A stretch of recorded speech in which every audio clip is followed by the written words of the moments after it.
unbiased moderator we could possibly find.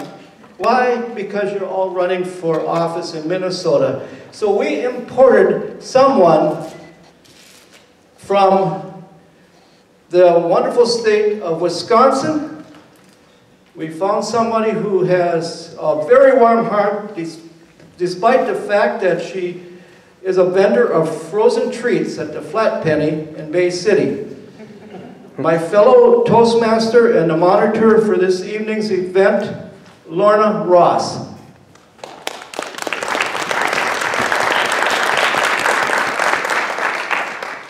Well, thank you very much, ladies and gentlemen. I did not plan on coming up here. I planned on sitting right there, and I definitely didn't want to take away the attention from any of the candidates here.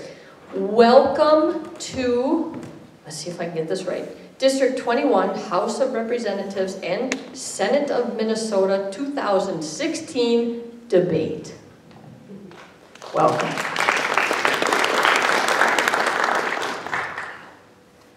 I also want to thank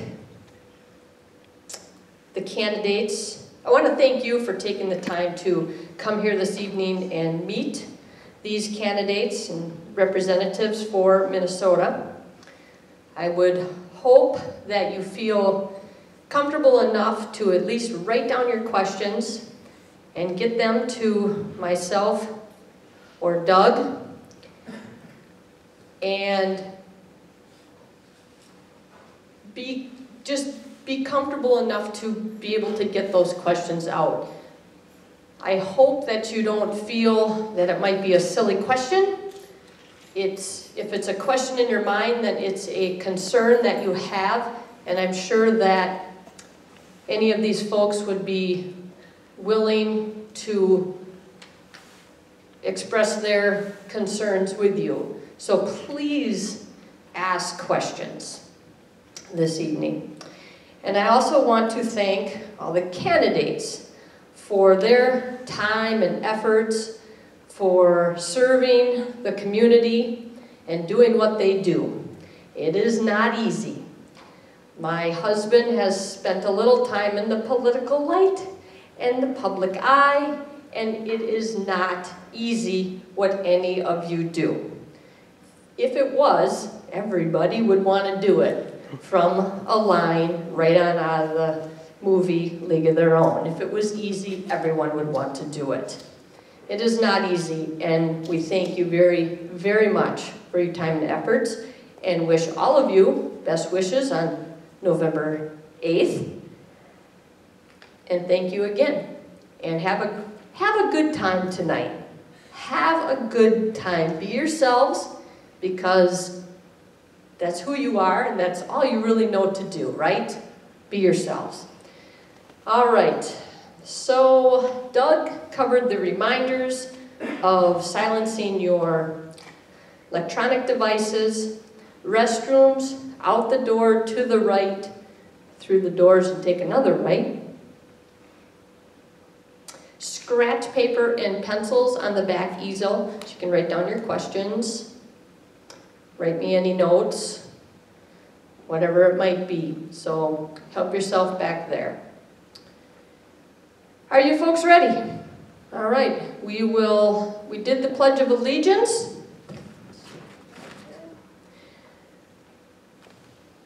We will ask each candidate the initial question so that they can get their introductions and their opening out. That will be timed. They will see the timer. It's not meant for the audience to see, but Toastmasters is very big on keeping things on time, so we like to time these questions. And if they hear the bell, that's bad. They know what that means, so hopefully none of them will hear the bell. That's the bell. They don't want to hear that. There will be questions from the Farmers Bureau this evening. There will be questions from the Farmers Union, and there will be questions after that of the questions that you have already submitted to me or will submit to me. And that is all that I have here this evening. We'll wrap it up. I think it's about 8 o'clock. We will wrap things up. And go ahead, Nora. 9 o'clock. All right, if I keep talking, it's going to be 9:30. So let's just go ahead and get on with this. I'm going to take my spot, and I believe we will start with Elise, we're going to start with Elise, and we're going to just go right on down the line. 4 minutes each. Your introduction, who you are, what you're about, what you represent, all of that good stuff. Okay? Thank you, ladies and gentlemen. Leave her the mic. Here we go. Leave her the mic. There you go. And you guys, you'll have to share.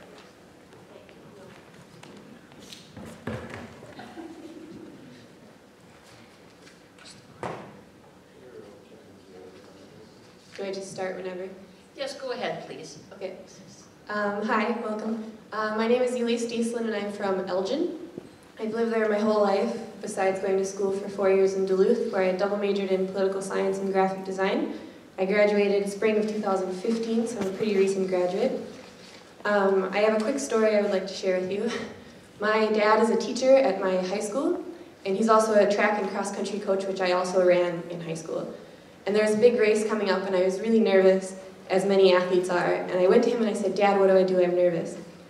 And he said, "Elise, when you get nervous, your body responds the same way as when you get excited. So your heart starts to beat faster, your palms get sweaty, you get flustered." And he said, "The only difference is that when you're nervous, it's a negative, and when you're excited, it's a positive." And so with that, I would like to say that I'm very excited to be here tonight. And this has been really an enlightening experience running for office. And my main issues focused on while campaigning have been education, healthcare, and infrastructure.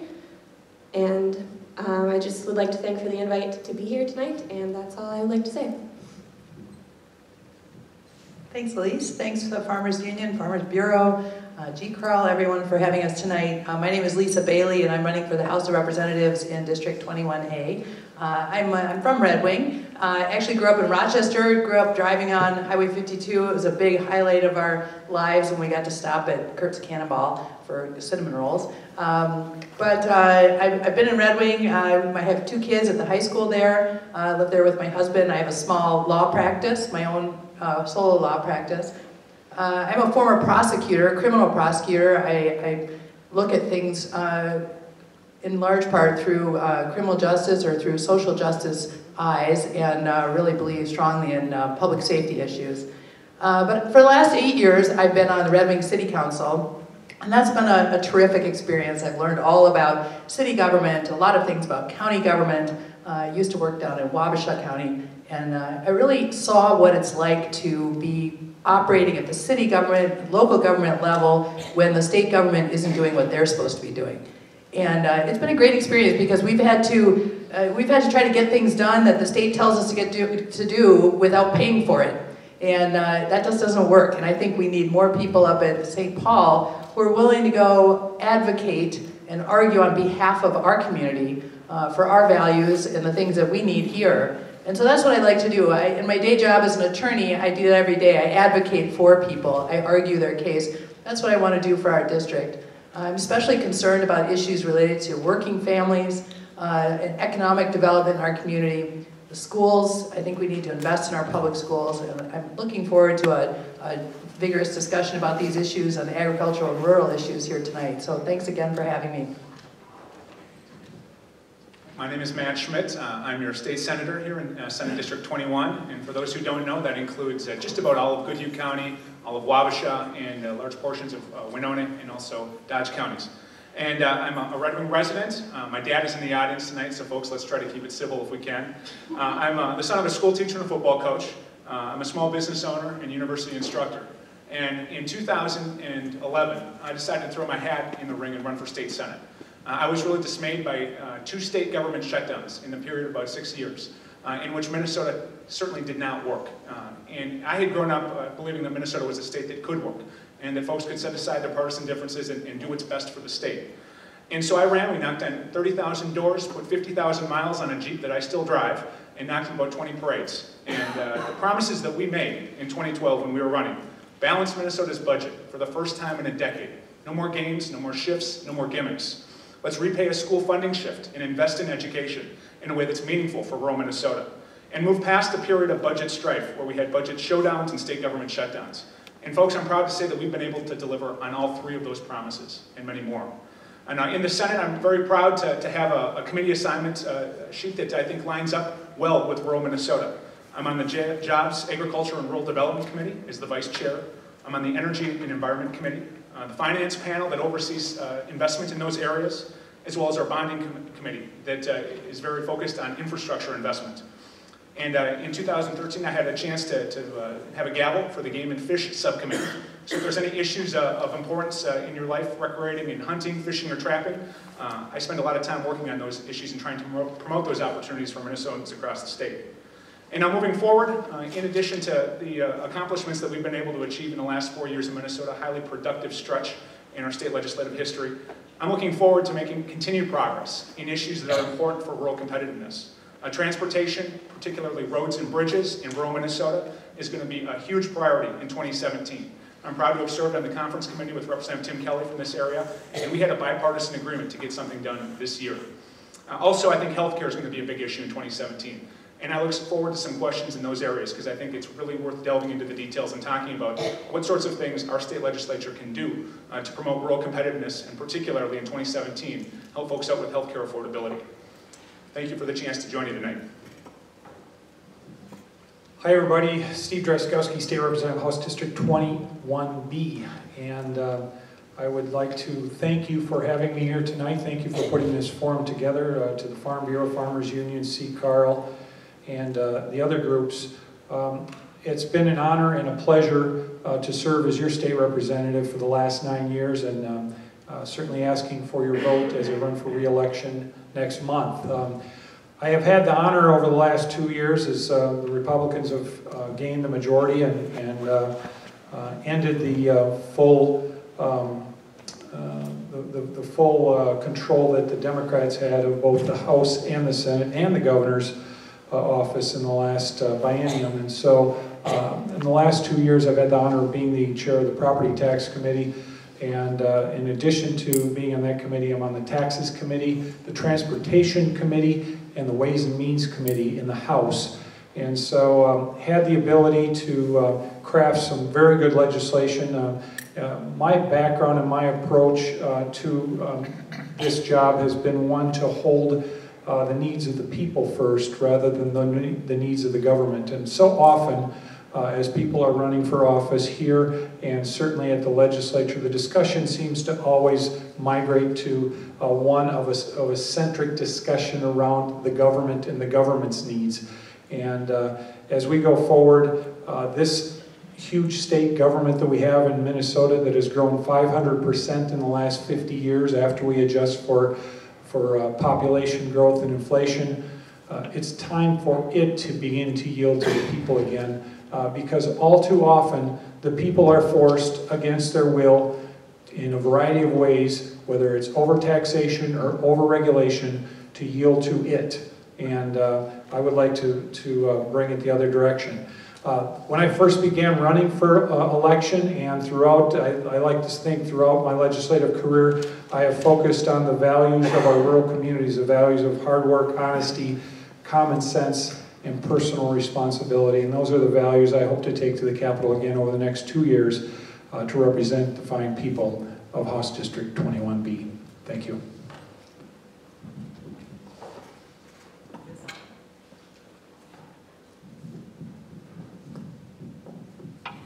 Now we're on? We're on. Thanks. I'm Barb Haley. I'm running to be your next state representative in 21A, which is Goodhue and Wabasha counties. I was born and raised in Red Wing. My parents were school teachers when I grew up. And one of the reasons I'm running is that I love this area. I love the sense of shared responsibility and the way that communities in this area come together to solve problems. I was raised in that environment, and I moved back to Red Wing to raise my kids there because I wanted them to have that same growing up I did. My only disappointment is that kids no longer corn detassel. So I don't think my kids had a tough first job like I did when I was 13 years old. My experience when I left Red Wing, I graduated from St. Thomas with an international studies and econ major and a German major, and went on to a 15-year career in business. I worked for a telecommunications company that eventually sold to AT&T, so I had the experience of a very entrepreneurial company for about half of that time, and then AT&T, one of the largest companies in the world, for the remainder of my career. When we moved to Red Wing, back to Red Wing to raise our kids, I got very involved in the community. I served on the hospital board. I was a director of an education initiative called Every Hand Joined, which works to improve student outcomes, making sure kids are prepared at the preschool level all the way through to being ready to graduate and start a post-secondary education or be prepared for a career. Then I went to do some nonprofit consulting for about 3 years, and lastly got involved in workforce initiatives. I had started a robotics team at the high school, and I was taking the students on tours of manufacturing sites to see what automation is like in a manufacturing setting. And most of the times a plant manager would ask me, what are these kids studying? What are they going to do after high school? How could I keep track of them? Because we'd like to hire these kids back at our manufacturing company. And so I dug into some research on that and realized, in addition to the demographic shift that's taking place across the country, but in our community as well, that we will see a gap in workforce, and that a lot of kids aren't involved in any experience in work-study programs or don't have exposure to the good manufacturing jobs that exist in this region. So I started an initiative called Red Wing Works, and that was aimed at linking education and industry together. And that's what I was doing the past couple years before I decided to run. This has been an interesting election cycle, to say the least. And most people say, why would you ever do this? You're either crazy or stupid. Well, I hope I'm neither. And I think for all of us that are new to this on the stage, it takes quite a bit of guts to enter the political world. But I did this first and foremost because I want to serve. I believe that my background is right for the needs of the community at this time. A background in healthcare is critical, and I hope we talk more about that tonight. A business background, knowing how to run a successful business, how to hire and fire people and create a return on investment is critical. I think we need more of that perspective in St. Paul. I am very interested in making sure that we don't waste our resources in St. Paul, and that we run a government in an efficient way that returns some results to us, the citizens. 3 things that are my priorities are healthcare, reducing wasteful spending and reducing taxes, and making sure our education system works in rural Minnesota, and creating jobs and making sure we have a skilled workforce for the future. So thank you to the Farmers Union, the Farmers Bureau, and C. Carl for the event tonight, and I look forward to the discussion. Thank you, Barb. Thanks everyone for being here, especially C. Carl, the Toastmasters, Farm Bureau, and Farmers Union. I'm Mike Ogden. I'm a first-time politician, political candidate. I got into this because I have a penchant to serve. Mom and Dad raised us kids to get involved in our communities, be public servants, help out the communities, become the best community for people to live and work in. My mom and dad have a real long history in Red Wing of supporting various groups, and I also did that. When I got done with my business degree at Gustavus, I got hired on by Red Wing Shoe Company. I went into the retail division, so I ran and trained managers, ran stores, troubleshot stores for 16 years. I also did took their paper training and put it into a long-distance learning format, which got me thinking about maybe I should change careers because nobody ever retires from the shoe company. So I advanced about as far as I thought I was going to go. So at the age of 38, I went back to school and got an electrical engineering degree.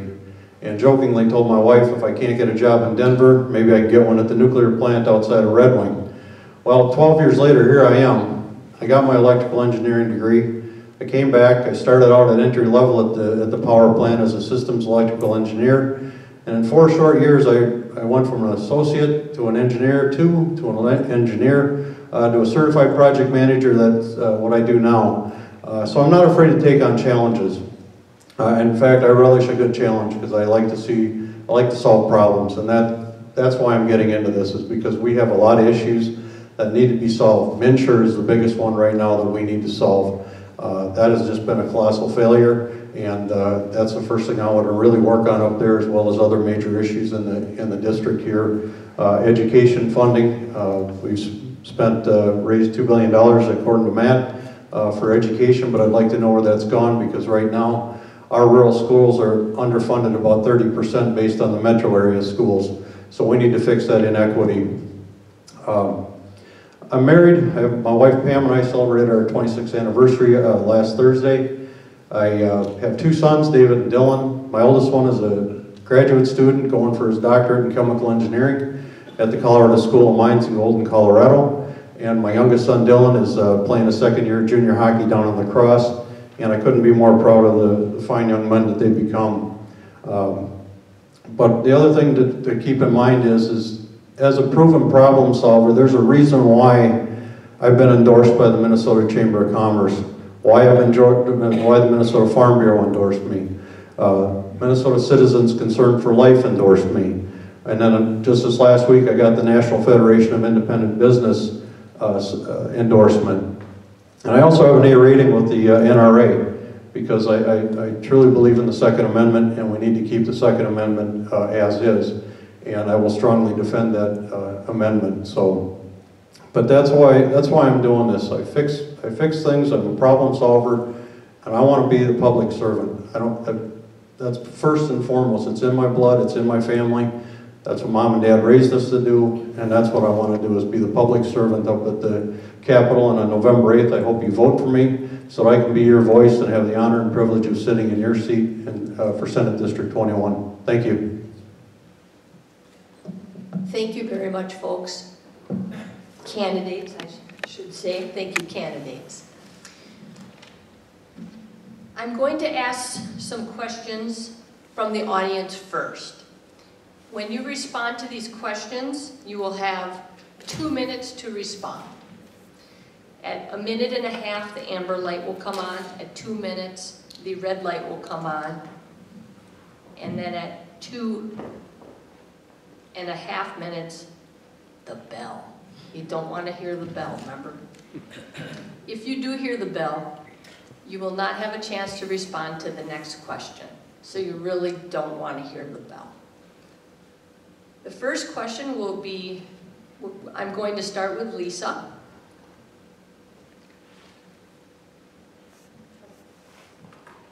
And I'm going to go down the line.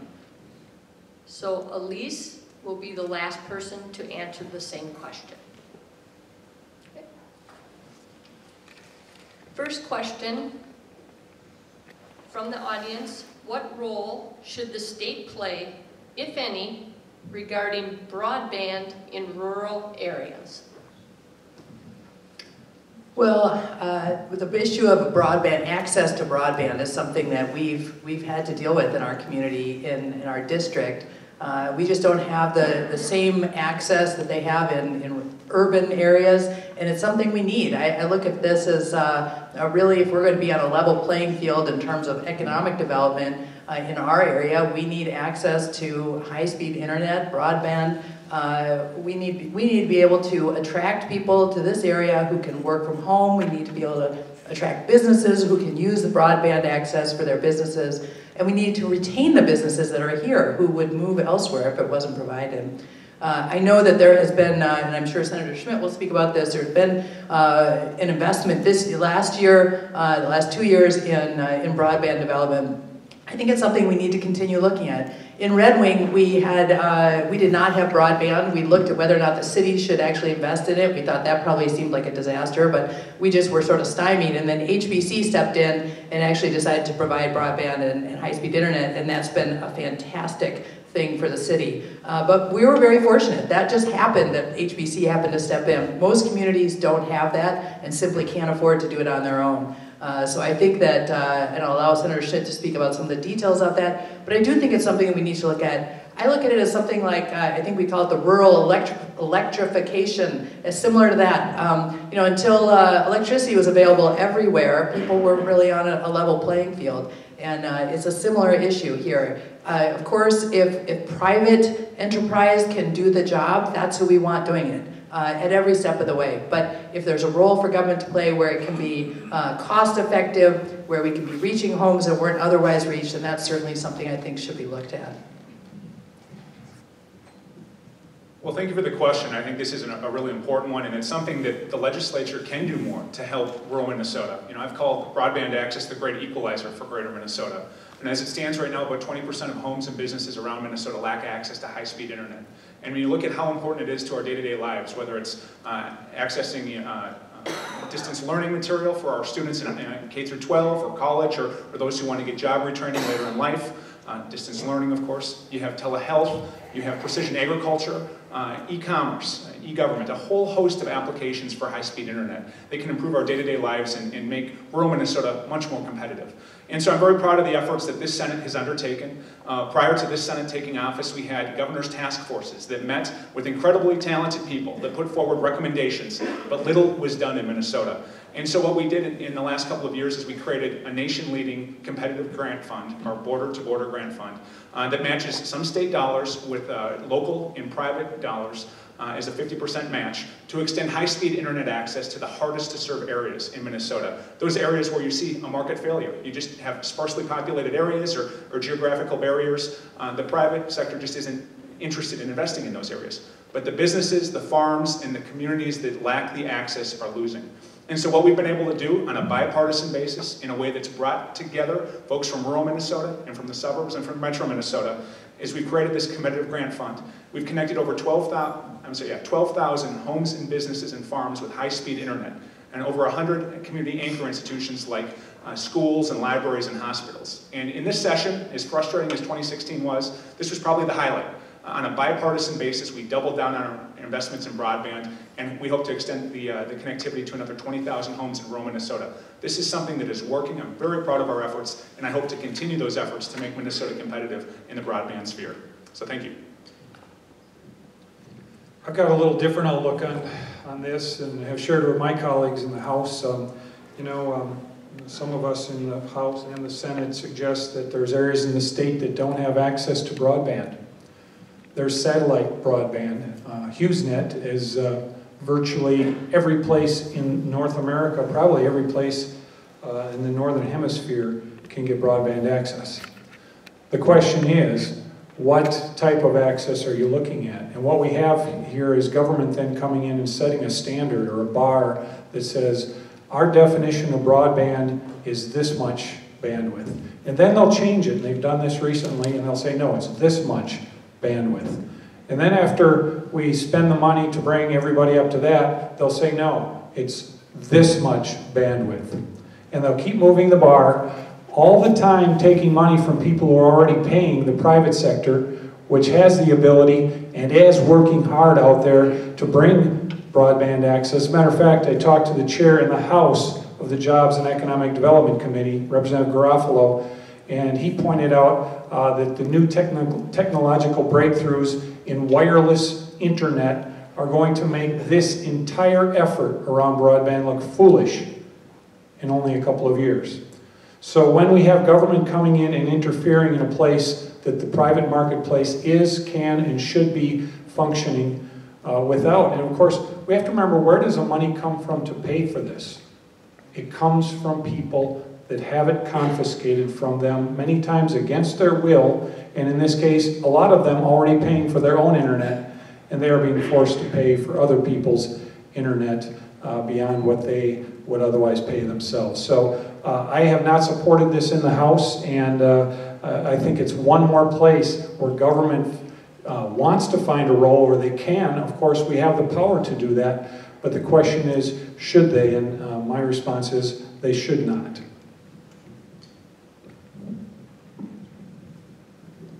Well, I think you've heard a lot of statistics and some history on what's happened in the recent session related to broadband, so I won't repeat that, but I'll add a few points from my perspective. There are federal grants for broadband in addition to state money, and we did have the experience a couple of years ago that the state provided broadband grant money where we could have used it from the federal grants. So that was an example of what I would call misuse of money and wasteful spending when we have many other needs in many other areas. So it's important that we access federal funds when we can. There was a lot of money put into broadband again this year, significant money, and I think it was enough money, but the governor wanted about 3 times more, and I'm happy that didn't happen because I think that would have been overextending the spend. I agree with Steve here that broadband, a lot of people, when you say that, you have to clarify what that means, and a lot of folks don't know what that means. Access to high-speed internet can be accomplished a number of ways, wireless being an example. So it's not necessary that we always need the gig in every single location. Access to the internet is something that we need, and again, it can be accomplished through different market means, and there are different competitors that can provide that service. It may not always be something that the government has to provide. I also think we need to recognize that there's an education component. You can have broadband access or high-speed internet, but do we know what to do with it? We're very lucky in Red Wing to have a group, it's not an association, it's called Red Wing Ignite. And that was a partnership that was created out of a US Ignite initiative, and because we had HBCI putting in the gig network, we were able to be part of US Ignite. And some of the things that they do are try to help, for example, small businesses determine how best to use high-speed internet in order to market better, reach their customers, run their business better. So there's a whole education aspect of how do we use this new technology to be more productive, be more efficient, and make more money as a small business or serve customers better. So we can't forget that piece of the picture. I think the same thing applies in education. People may think, well, we need high-speed internet in schools. I have 2 teenage kids. I ask them a lot of times, what are they using their phone for in school? And it's not always for educational purposes. So again, if we bring that technology into schools, how do we teach the staff how to use it? And how is it really improving learning? So I think there's additional things to consider in this whole area. Thank you. Well, we've had a pretty good discussion all the way through, so I won't repeat what has been said here.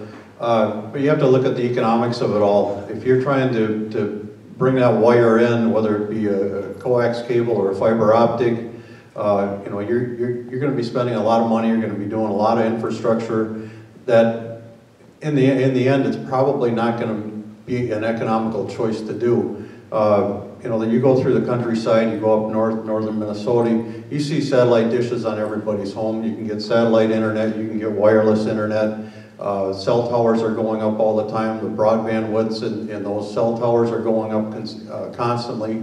That technology is always changing, and myself personally looking at it from an environmental impact, when you get into some areas, you're better off having the wireless.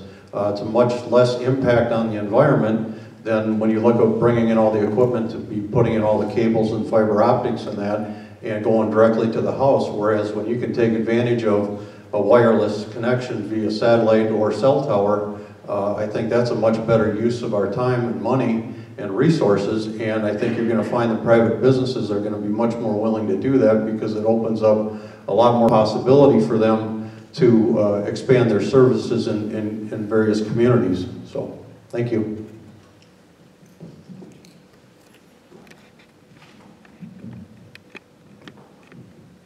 Ready?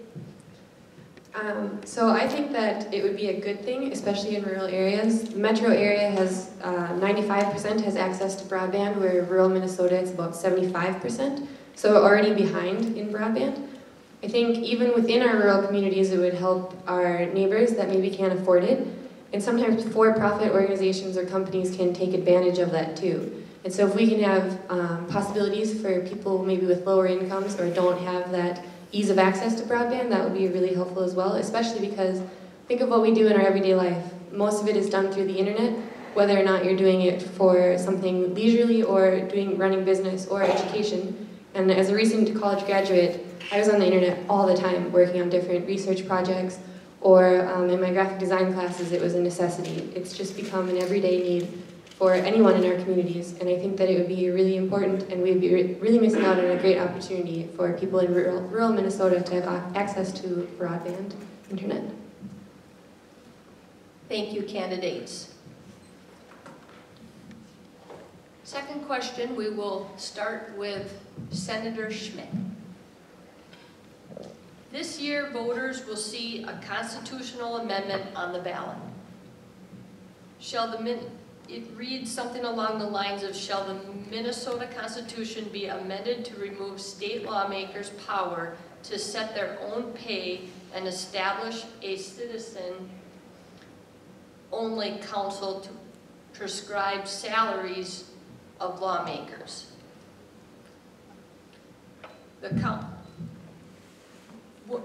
What is your position on why or why not to vote for this change?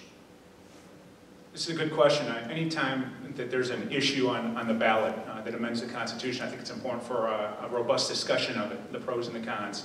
None of us take these sorts of things lightly, so I really encourage folks to learn more about this question and weigh in on it. I think it's important for this ballot question to move forward because there's an inherent conflict of interest when legislators are forced to vote on their own pay. And I think that a lot of us are uncomfortable with relying upon that. I think that if we were able to remove that conflict of interest and put it to the voters and to put it to a citizen commission, I think Minnesota's better off for that. And so I would encourage folks to learn more about this and also to consider voting yes for it. But I frankly don't care at all. I just don't want to have the question of legislator salary come back to the legislature in future years. It's something that past legislatures have punted on. You see per diem and other reimbursements and forms of compensation have grown over the years. And I just don't think that we want to see that move forward. And so I really encourage folks to educate themselves. We want a transparent system of compensation, and we don't want to have an inherent conflict of interest. And that's what this ballot question intends to address, that conflict of interest.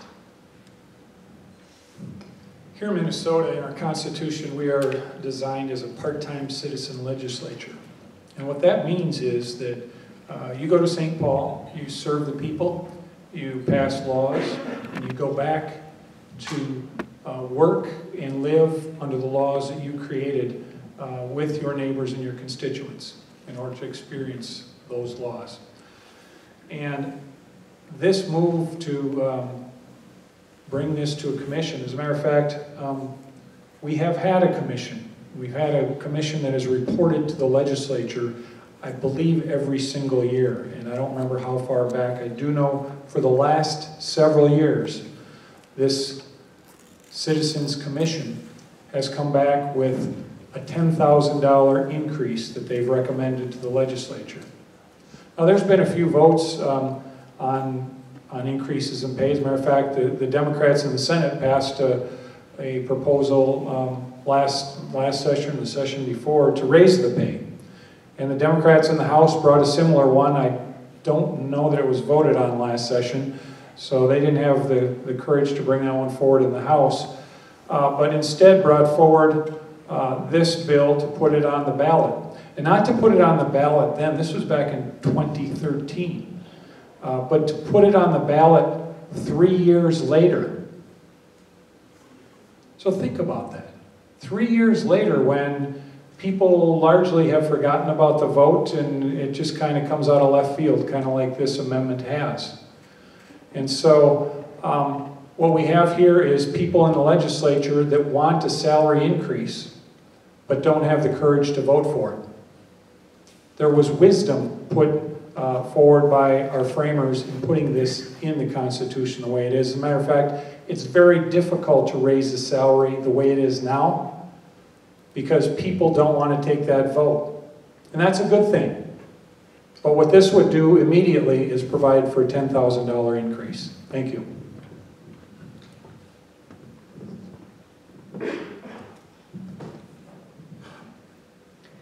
I think the key here is transparency. This has not come up when I have talked to any voters as I've been door knocking for the past 8 months. And so I'm wondering if it's going to appear as a surprise on the ballot. Not too many people seem to be aware of it. And so the time to research it and form some opinion on it might not be there before they actually see it to vote on. So I think it's transparency in what the amendment is about, but it's also transparency in how the reimbursement is said to be a servant leader in our state government. as a person who's running for office, I don't have the experience as to how things happened or got there in the past. But going forward, I guess I would just look to always have transparency in how those decisions are made, and also make sure that there isn't that inherent, conflict of interest. And yet, we have to recognize that we want quality people in these roles, and we want experienced people in these roles, because it is a very important role to serve the constituents.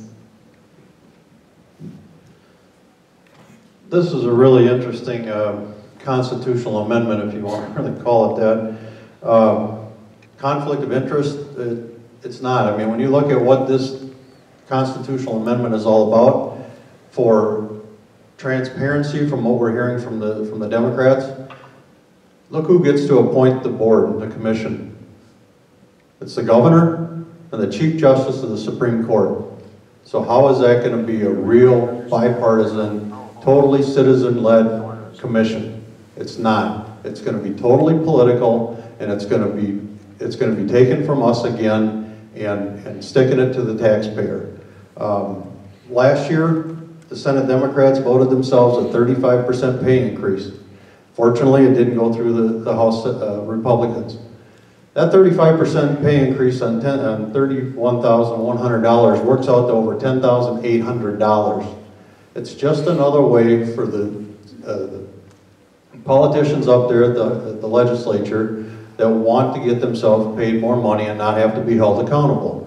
There's something about being accountable and responsible. There's a reason why the framers put it in the Constitution the way it is, because the voters need to know what their legislators are voting on up there, and they need to be held accountable for their own pay raises. And right now, what I'm hearing on the campaign trail is nothing's getting done up there. We've just got to get that figured out. That's why we're where we're at, and we need to make sure that the taxpayers have full transparency, and this commission is not transparent at all. It's a bait and switch, so be careful.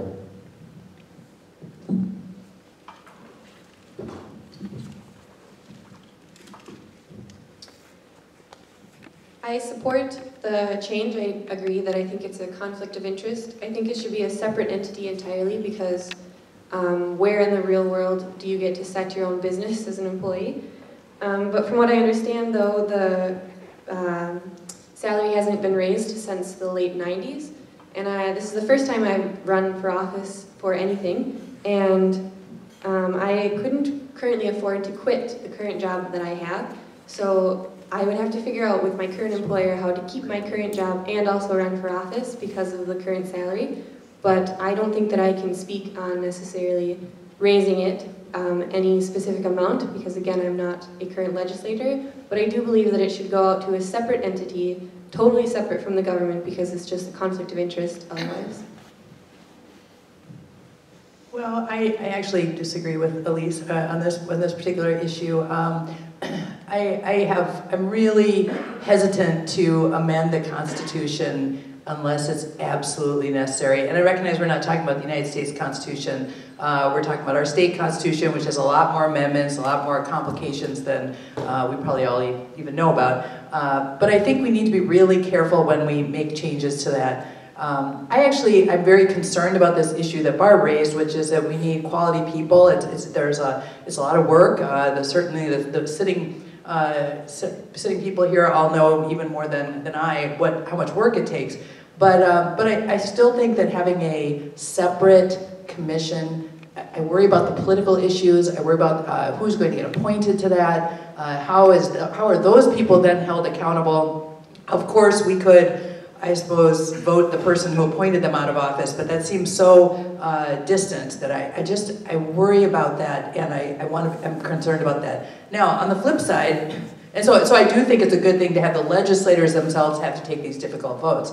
On the flip side, though, they immediately get punished and are told that they're not. On the one hand, you're supposed to be courageous. On the other hand, if you do make that vote, and it's not for you personally, as I understand it, it only takes effect in the subsequent sessions, then you're punished for doing that. So I think we need to be careful what we ask for, that if we want legislators to be able to make that vote, when they do make that vote, we need to look at why. We need to look at how much. We need to look at, you know, what were their rationale, when was the last time they made those. So I think we need to be fair if we're going to require the legislators to take those courageous votes, and if they do take them, make sure that we understand why and whether or not it was reasonable.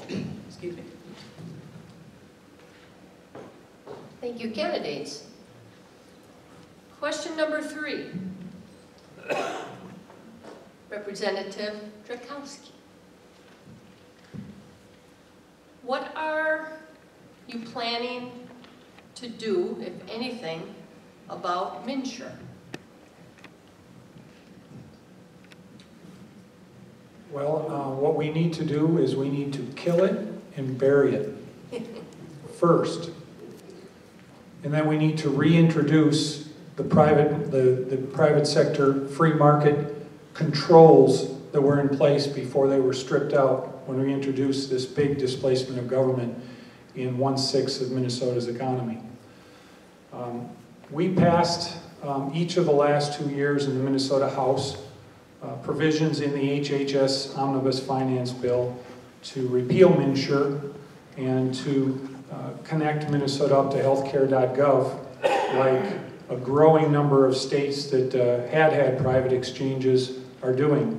And the number of, we're in a very small number, I can't even remember, we got 5 or 6 states left that have private exchanges. We're one of that many. It used to be 10 or 12.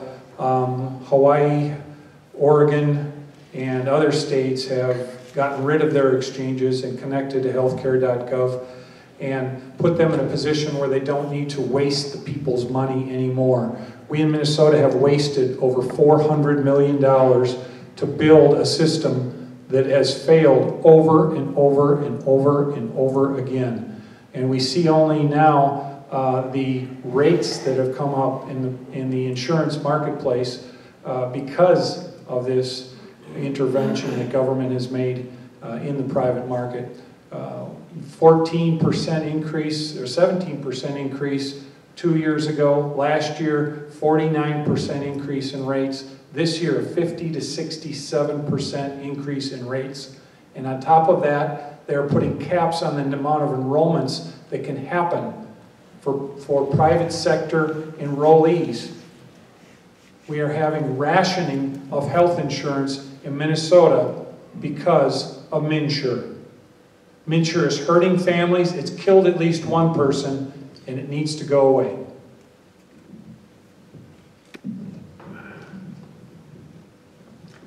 I completely agree that we need to end MNsure. The challenge is, for 2017, we don't have time. The enrollment process already is in place. It will probably take us a year to transition to the federal exchange. So we need to be brave enough to do this right away in the start of the session to allow for that transition.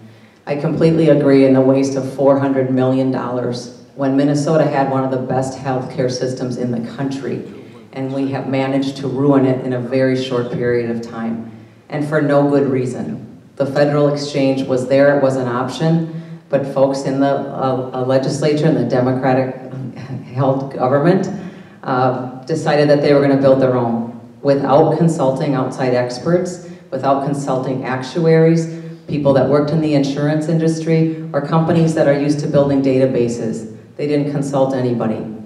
So I would agree that it has been a complete waste of taxpayer dollars, and it has caused the crisis that we're in today. Companies have pulled out of the exchange into offering insurance. Blue Cross has pulled out, others have pulled out. Right now in southeastern Minnesota, for folks that are going to subscribe to health plans for 2017, they will only have 2 options. I talked to so many people at the doors who are telling me, my health insurance carrier will no longer have this plan, I don't know what I'm going to do. Or my family, we've given up trying to have health insurance and we're just risking it because our health insurance was costing us more than our mortgage. That's horrible. But eliminating MNsure is the first thing we have to do, but that is only nipping at the heels of the broader problem. We need systemic reform, and I have some ideas of that. I'm watching my light, and I think I might get a buzzer. So I hope this question comes up again tonight from the audience so we can talk about other potential solutions and talk about the complexity of this and how we've gotten into this place to begin with. MNsure needs to go away. It never should have been started in the first place. And that was proven when the Supreme Court made their ruling that everybody across the nation gets the subsidy, not just the states that did their own exchanges, because that was what the carrot was that was out there, was to build your own exchange, you would get these subsidies for your enrollees. As Steve said, we do need to reintroduce the private sector. We also need to look at allowing co-ops like the Farm Bureau and Farmers Union and others that rural electric co-ops and stuff like that to go into the exchange and use their buying power to reduce their rates and reduce their costs and expand the coverage that they can get for their members. And again, we did waste the $400 million thanks to the Democrats. They went forging ahead, and the bad decisions that were made then, we're living with those results now. And last Saturday I was talking and door knocking here in Cannon Falls, and I had a real long discussion with a gentleman that was just beside himself because last Thursday he didn't know if he was going to still have insurance or not, because in August he got the notification he lost his insurance, and nobody within MNsure could tell him whether he had coverage as of Thursday, as of Friday, as of Saturday. And right now, I don't know if that gentleman even knows if he has insurance as we're sitting here and speaking now. And that's what's got to stop, this government intrusion, the government takeover, this one size fits all. It doesn't work for Red Wing Shoe Company. They make a lot of different sizes. They don't make a size 90 and that's it. They make a lot of different sizes to fit the needs of the market and the needs of the consumer. That's what we need to do with MNsure and get rid of it, get our health care back to where people can get the care they need, the insurance they need for their particular situation.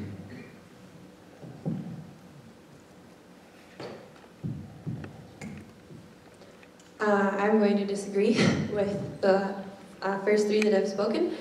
I worry about just ending MNsure because I'm not sure what would happen with all the people that are currently on it. From what I understand, under MNsure, the uninsured rate in Minnesota has dropped to 4.3%, which is great. It's one of the lowest in the nation, but that still means that there are people uninsured currently.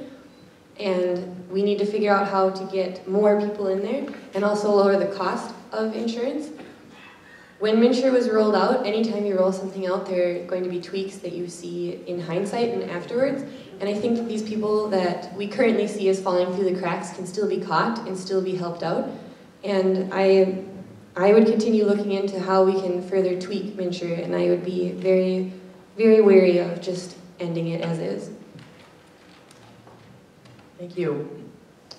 I think getting rid of MNsure just is throwing the baby out with the bathwater. I don't think that's going to solve the problem here. I think what we're looking at is the MNsure exchange, which covers about 5% of Minnesotans, is something that actually really does affect our district in particular. I think we have a lot of people who are self-insured or are private buying their own insurance. So it is something we need to particularly be concerned about, but going on the federal exchange, I don't think is the answer. It gives up all control that we as a state have. It means that it's not just free. The state then has to pay the federal government to administer this. And now we're going to have another federal program being administered in Minnesota. We wouldn't be allowed to say what our priorities are. We can't say what needs to be fixed first. We would have very little control. Now, I think MNsure, I think we could say it's been a disaster. It's not a good thing right now, the way it is. But I think we can do better. I know we can do better. I think it's improved a lot.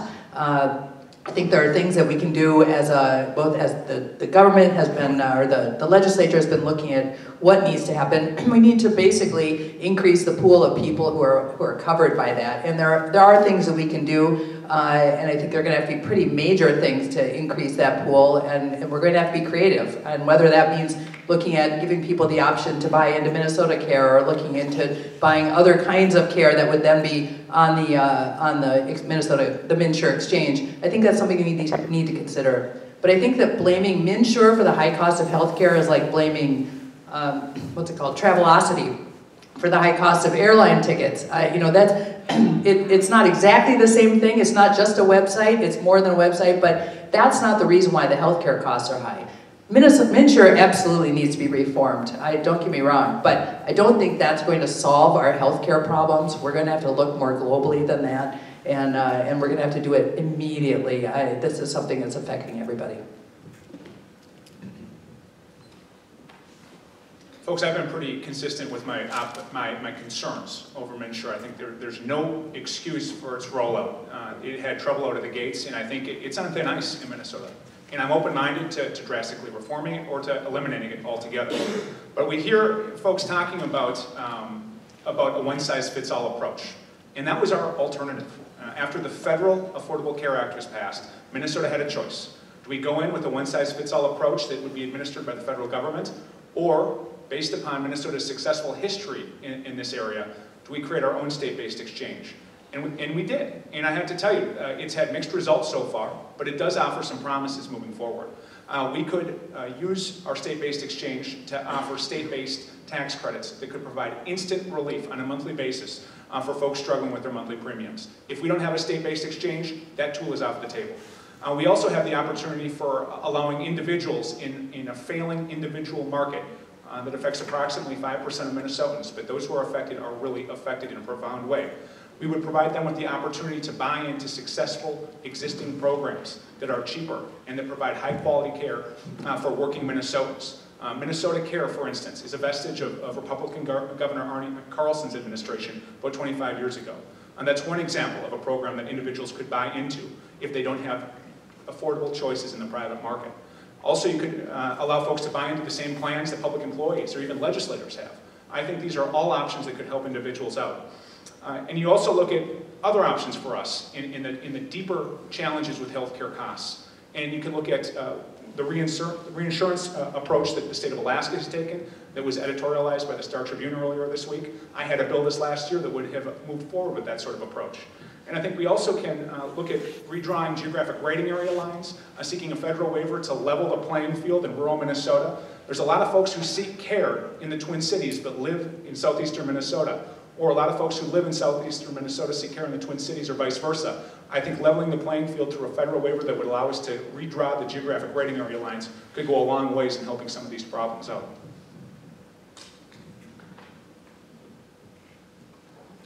Thank you, candidates.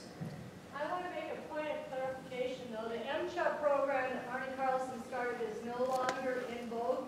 You cannot get it. I used to have it and was thrown off of it.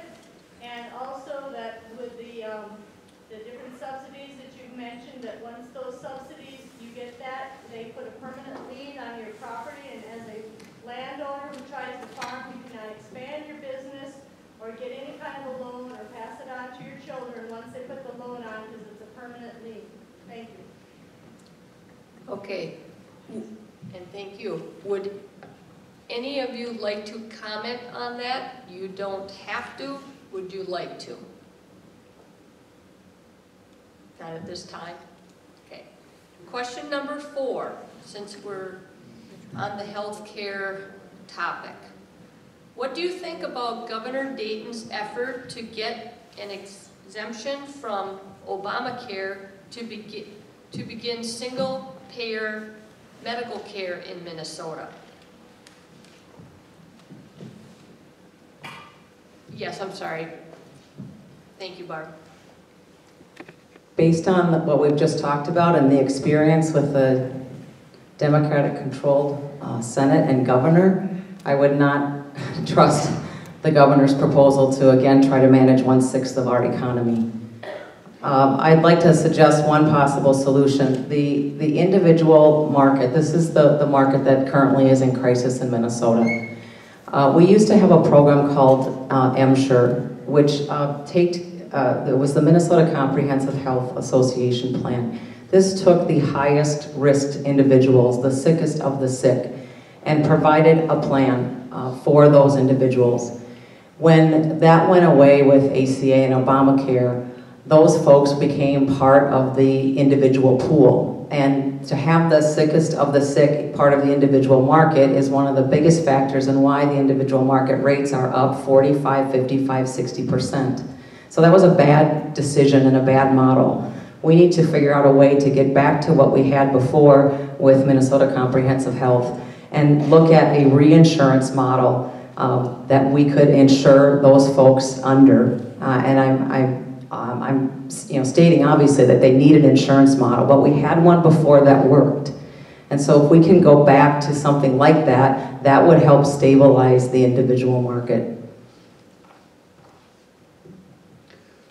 I agree with Barb on that one. There is no way we can trust Governor Dayton and the Senate Democrats to come up with a solution that's going to be a viable solution. They've proven that they can't. As Barb said, the Minnesota Comprehensive Health, that was a baby with the bathwater that got thrown out when they put in MNsure and when they put in the Affordable Care Act. We had a great program there. We had opportunities to really enhance that program, and that's one thing we really need to work on is doing that. There isn't anybody up there, I don't think, that wants to see anybody without health care and anybody not receive any health care when they need it. That's just not who I am, I know that. I want to see everybody be healthy, and I want to see everybody be able to get the health care that they need. And the only way to do that is to open up the markets, and we need to make sure that we have the competition in the market such that people can go out and get their own health care based on what their personal needs are for them and their families. And that's why, we need to look at that Minnesota Comprehensive Health as a great opportunity for bringing back that opportunity to make sure we take care of the less fortunate out there. And it's unfortunate that we lost it, but that $400 million we spent on the MNsure website could have went a long ways to providing health care for those folks under Minnesota Comprehensive Health. So that's my statement on that.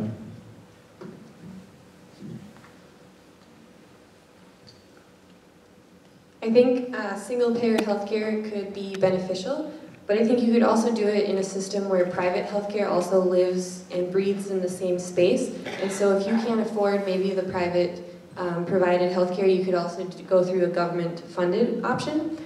Before I work where I currently work, my previous employer didn't offer health insurance, and I was turning 26, which is a little bit of a panic moment because I didn't have health insurance provided to me, and I also have asthma, which it's also very difficult sometimes with that medical pre-existing condition. And so if there was single-payer healthcare, which from what I understand can travel with you, when I got the job I currently have, I could have brought that insurance with me and I wouldn't have needed to choose my employer's insurance. And so I think, yes, there can be private insurance, but I think having multiple options for people and them being able to choose just within their provider is the best option for everyone involved. Well, I'm a relatively cautious person when it comes to things like this. This sounds like a huge change. I just don't know that we have enough information about what the effect would be, how it would get rolled out, who would it impact, how would we pay for this. I think there's so many questions left unanswered. Now, I've had a lot of people ask me about this and say, are you open to looking at it? Sure, I'd be open to looking at it. I think we need to, I think there's a commission or someone who's trying to look at this right now and see what would be the impact on this. But my initial reaction is I'm wary. We have a huge, complicated system in place right now. I would want to know a lot more before I'd agree to this. But I just want to comment on some of the other things that we've talked about here. I think that just opening up the market to the private market, private insurers rather, isn't the answer either. I mean, we had that, and we had a huge number of people, as you know, who weren't insured. Now you can't be thrown off for pre-existing conditions. You can't be thrown off. You can be on your parents' insurance until you're 26.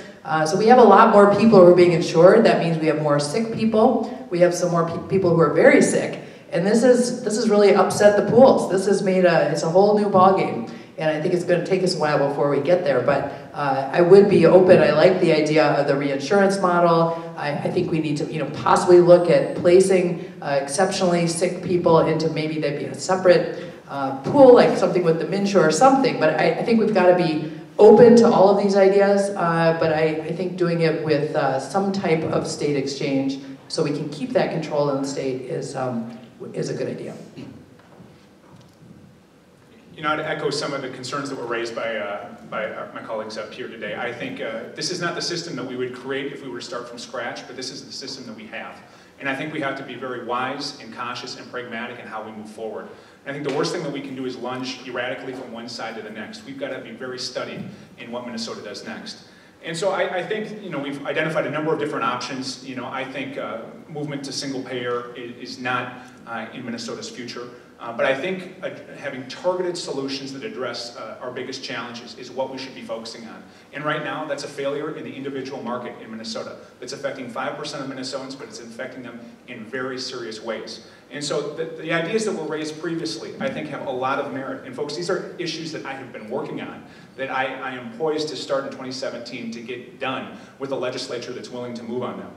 Looking at state-based tax credits to allow folks to afford their monthly health care premiums, expanded successful plans for working adults, whether it's Minnesota Care or other insurance programs that are available to state employees, allowing individuals who don't have other options in the private market to buy into these plans is just the right thing to do. And I think promoting a reinsurance model, I think there's a lot of merit to that. I had a bill last year that would have pushed Minnesota and the Department of Commerce to go in that direction. And then also, as we had mentioned, redrawing the geographic rating area lines. I think there's a lot of benefit in smoothing out some very significant variation between rural Minnesota and the metro area. And I know that variation is significant in southeast here, between Goodhue and Dakota counties. So there's a lot of things that we can do, that I have been doing, that I have been working on, that can address a number of these underlying cost drivers. And I look forward to continuing that work and working with my colleagues and the Senate and the House to accomplish these things for hardworking Minnesotans in the months to come. You know, this idea is similar to a lot of the ideas we're hearing from the Governor Dayton and his Democrat colleagues in the legislature. In the education area, they went to all-day, everyday kindergarten a couple of years ago. Now, the state government brought some of the state taxpayer money and sent it out to the school districts, supposedly in order to pay for this, but it wasn't enough. We still saw a spike in property taxes because of it. And then they also told and passed legislation back then to take away the voters' right to decide whether or not to raise the referendum for the school, and gave it to the school board. Took it away from the taxpayers, and we got a spike in property taxes. You know, we are seeing these types of ideas. One that comes forward to insert even more government into this area that is supposed to belong to the private sector. Really? I didn't even know the governor was proposing that, so thank you for the question. You know, before MNsure came, or whoever asked the question, thank you. Before MNsure came and wrecked our insurance market in Minnesota, we had 94% coverage in this state. 94% of the people were covered. We were the nation-leading state in coverage. And you just heard earlier that we've got about 4.3% or something that are not covered currently. So they're saying, well, there's more people covered now. Well, I did the math. That means we gained 1.7% coverage for $400 million in a wrecked insurance system. Now, back when we were talking about our nation-leading 94%, we realized and had the discussion that we're never going to get to 100% coverage. 2 to 3% of people self-insure and will never want insurance. There are a percentage that are illegal aliens. Some people are incarcerated. So you will never get 100% coverage. This is a bad idea making a bad idea worse. Thank you. Thank you again, candidates. This will be the last question before we move on to the Farmers Union and the Farm Bureau. Question number 5. The local public is pretty much opposed to the high-speed rail, whether it's privately or publicly funded. Beginning with Mike Goggin, where do you stand on the high-speed rail issue?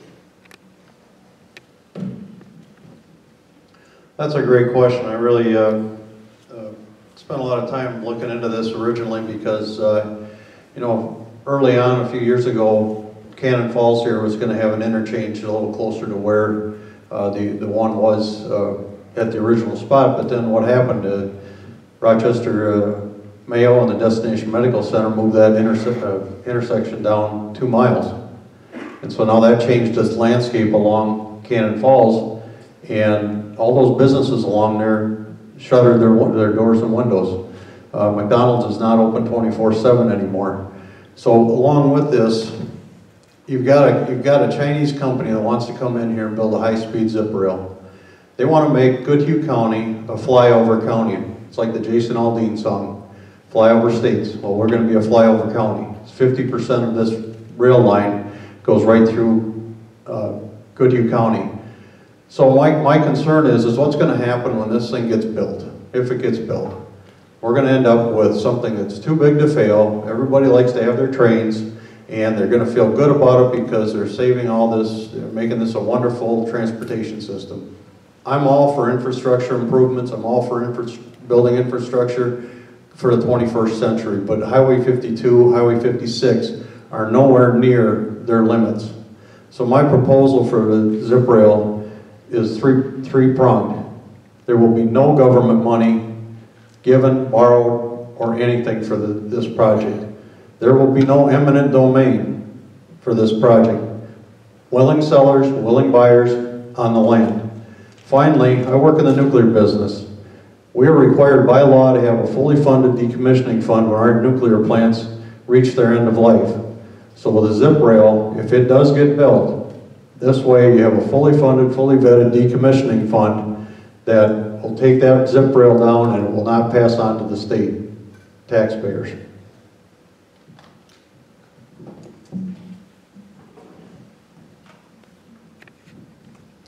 Currently, as is, I would oppose any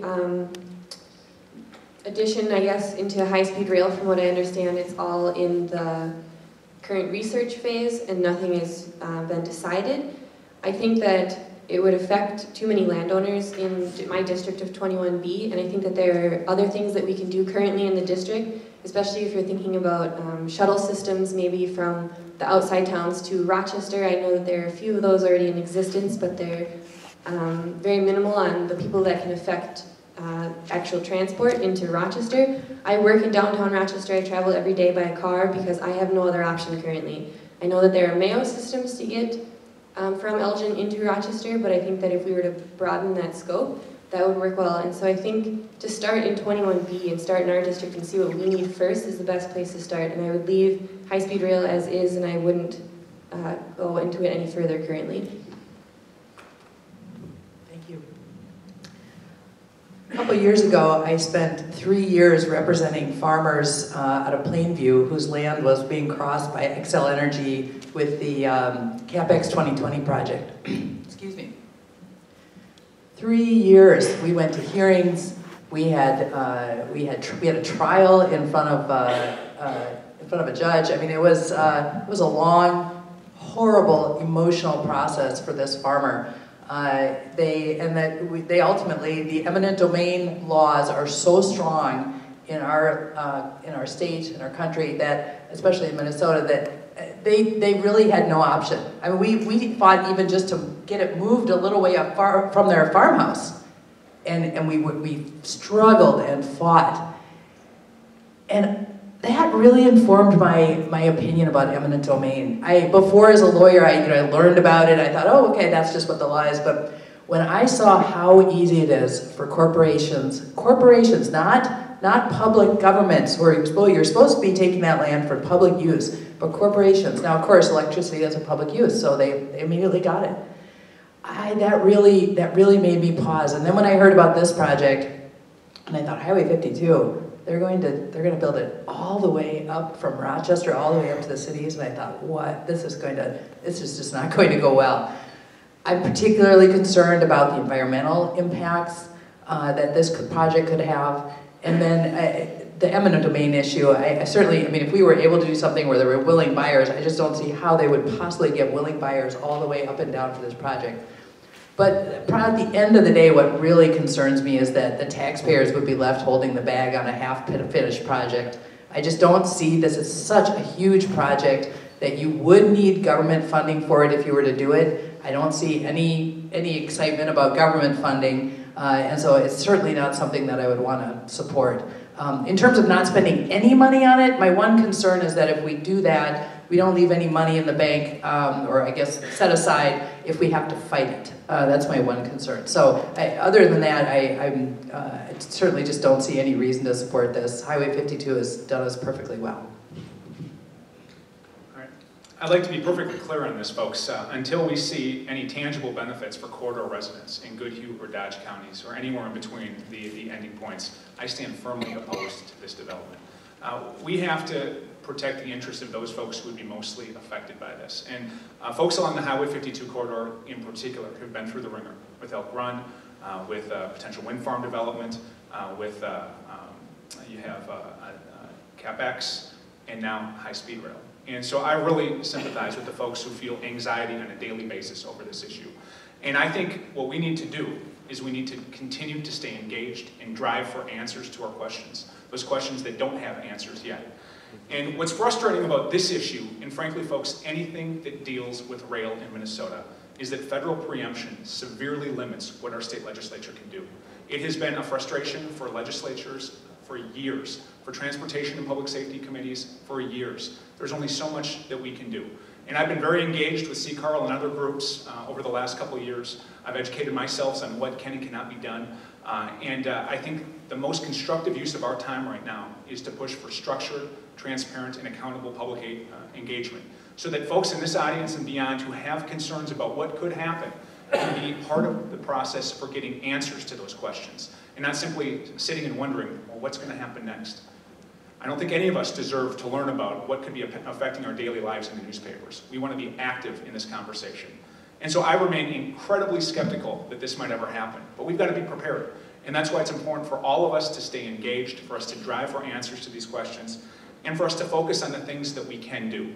And I think the ideas that have been raised today are good ideas, but it's also important for us to be mindful of what can the legislature do given federal preemption. And so I look forward to working with stakeholders on this issue up and down the corridor in driving for answers that so far have gone unanswered. You know, Mike used a term that I think is a good description here. What happens regardless of whether the public would build such a monstrosity or whether the private sector would, is you have the whole too big to fail mentality. And you know, nowhere in the world does high-speed rail exist without massive, massive public subsidies. Nowhere. And for us to believe that this organization out there, whatever it is, and I've been doing some more data requests on them, and I encourage all of you to do the same. The only way we can find out what our government is up to is to exercise the Data Practices Act and the FOIA Act federally. I authored a House File 920, which did three things. It precluded the use of taxpayer money for a zip rail. It said that a zip rail cannot use eminent domain, and that there needs to be a fund set aside by any private firm that decides to build it, so that when it fails, that Humpty Dumpty can be put back together again. And it passed the House and was part of the discussion around the conference committee for the tax bill. And the tax conference committee chair in the Senate, when I asked him if we could include the House provision in the conference committee report, said, "We have no support for your bill in my caucus." Folks, what we need is people from the rural area to go to St. Paul that will represent our values, that will do the types of things that we ask them to do, that will protect us, our constituents in our district, from these types of government actions that we are seeing here. One that's in the interest of government, whether it's DMC, the City of Rochester, the Olmsted County, and this high-speed rail group that's coming forward. We have to bring people who represent the people that they say they represent. Thank you.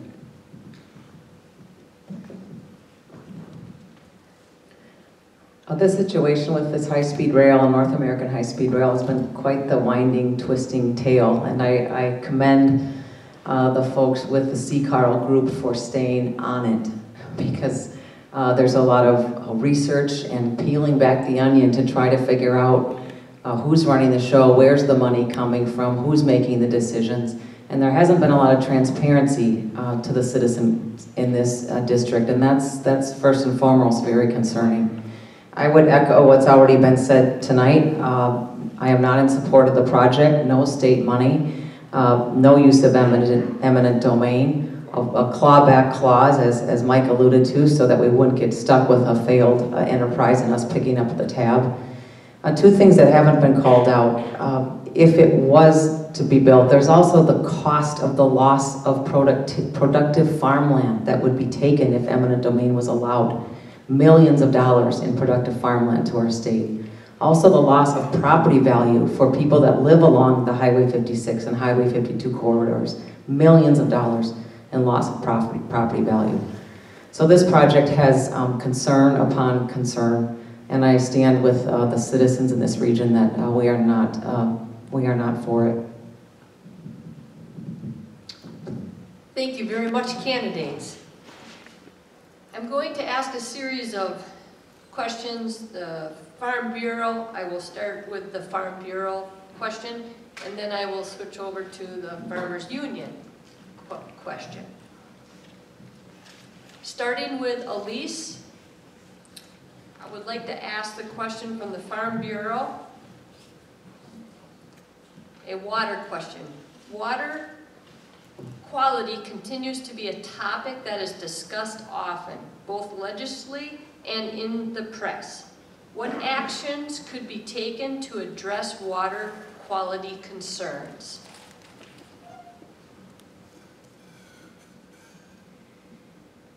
And whenever you are ready, Elise.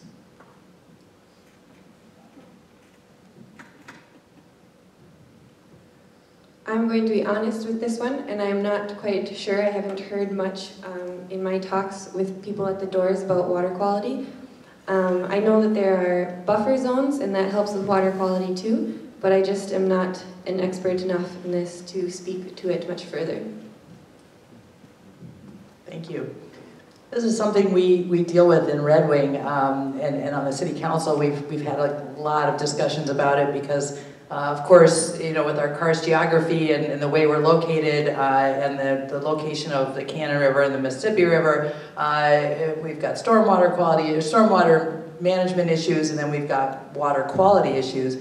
And there needs to be, what we've seen is a balance between the needs of the citizens for good water quality and the needs of the landowners, including farmers, and what they need to do and what they're being required to do. And we need to look at those things. We've had a real problem in Red Wing with state mandates in terms of water quality that I think have overreached. Now, I think water quality is probably one of, if not the most important thing that a government needs to do.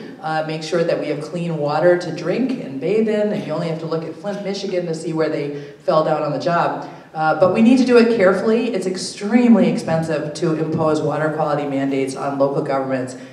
We've seen that, we've struggled, and we've seen with what that means when the local government can't pay for it, whether that's at the county level or the city level. So I think we need to be careful about this. We need to talk with the farmers. We need to make sure that all the stakeholders are being consulted and that we understand the costs and even minor changes to legislation around issues, for example, with the buffer issue, minor changes to language regarding things like what are the public waterways. Those have huge impacts on local government and then the citizens. And so we've got to be very careful how we handle this. It needs to be a #1 priority, but it needs to be handled very carefully. This is an incredibly important issue for folks in southeastern Minnesota. I think you see agriculture and environment coming together, you know, with the Minnesota River flowing into the Mississippi and you know, our Jordan or Zumbro or Cannon rivers that all flow east to the Mississippi as well. And so you see some of the impacts that we've had with sedimentation in Lake Pepin or with nutrient runoff throughout Minnesota. And this is an incredibly important issue for us in this year and moving ahead. And I think what's most important is that we have all ideas be thoroughly vetted by all stakeholders.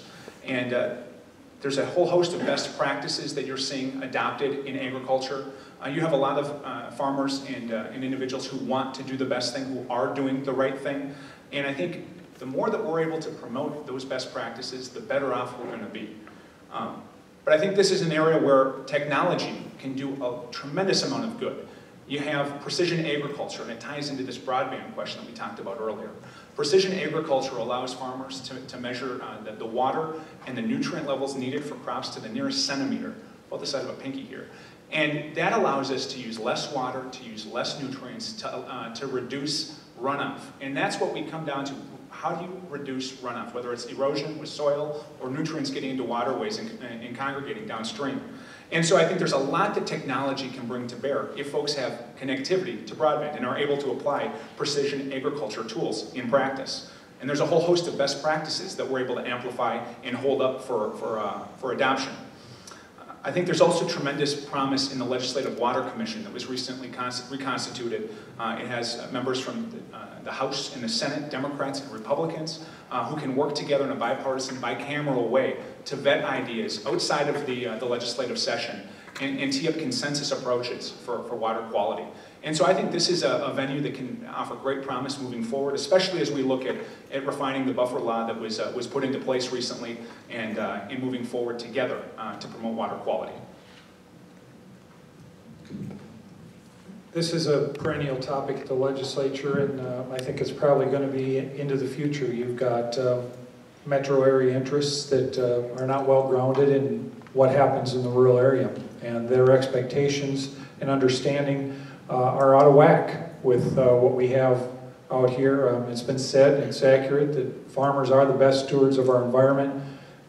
Matt's right, technology is improving, has been improving.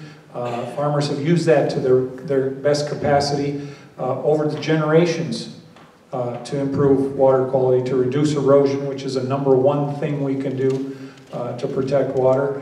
How many people remember the moldboard plow?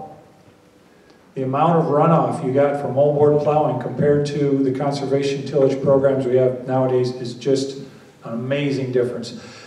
We have to base our discussion at the Capitol and where we go on solid science instead of ideological driven policy. And that's unfortunately what we've been seeing the last few years out of the Dayton administration. And we have benchmark studies that the federal government has put together on our streams all throughout Minnesota and throughout the country.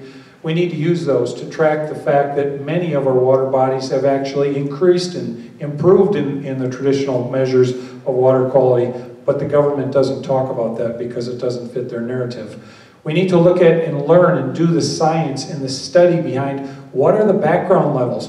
What was the level of nitrate in that pond 300 years ago before people got here? The government doesn't even know that, and they're setting the standards and the goals without knowing what nature will naturally provide for. Is there a problem in that? And I quip about it, but I think many of our city cousins and those people ideologically at the legislature want our water to be distilled water in our streams and ponds and lakes. And that's where we're out of whack. We got to stop the activist government and replace it with solid science. Thanks. On this issue, I think Lisa and I have a lot of agreements. I'll add just a few points. I think first and foremost, we should always assume positive intent. I find it very curious that when we talk about water quality, we always first go to farmers. Farmers drink the same water. They want their family to have clean water, just the same as I do, and I don't live on a farm. So I just want to call that out. I find it curious that it goes to farming first. I think that's unfair. I also agree that it has to be based on solid science and not on emotion. Of course, we all want quality water, and we need to look at all of our practices, whether that's city practices or rural practices. Or I live in Red Wing and I might put fertilizer on my lawn. I mean, we need to look at all of our practices based on science and identify the impact. Thirdly, if we identify solutions, the implementation needs to be efficient. It causes great concern when we have legislation that's passed, like the buffer laws, that aren't clear and don't come with money to support the implementation, so that the farmers had to bear the burden of implementing that law and still have to bear the burden of maps that are changed by the DNR, potentially on a monthly basis. So there isn't really an end game that the farmers can manage to. And lastly, that gets to my point of I'm always concerned about government overreach. We have multiple agencies that issue mandates and seem to be running our water quality initiatives. That is not efficient, and it's not effective, and it's confusing for landowners, farmers, and for citizens, and it's too much bureaucracy. Yeah, this whole issue here, you know, I go back to the 70s, late 70s when I was in high school, and I worked on a dairy farm outside of Red Wing, and you know, even back then the farmers had buffer zones, buffer strips between the crops out towards the creeks. Because bottom line is the farmers want to make sure that they have the healthy crops that they can use to feed their animals, whether it be cows, pigs, dairy cattle, you name it. So I mean, the farmers are the good stewards of the land, and we need to make sure that we give them that opportunity to keep doing that. And I'm an engineer, so you know what, I'm all into data, I'm all into the sciences. We really need to take a good look at concrete science versus the ideology that's out there. You know, you can sit and pull a number out of the air and say, we need 50-foot buffer strips all the way around. Great, what's that going to do? You know, are the farmers going to be able to get tax credits for having that cropland taken out of service? Are they going to be able to still use that land? Can they still grow a crop on there? Are you going to allow that to happen?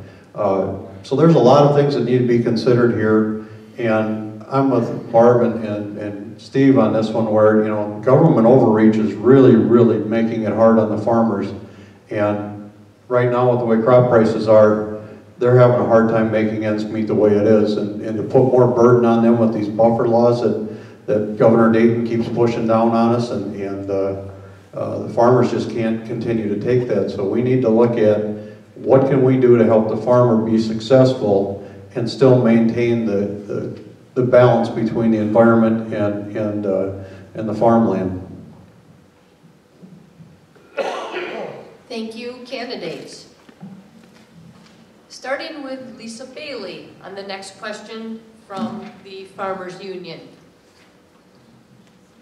What is your position on the state's role, if any, in promoting solar energy?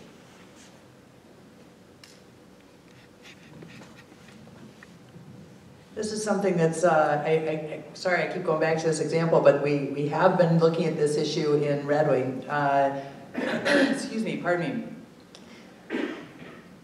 I think we need to be proactive in this area, but also careful.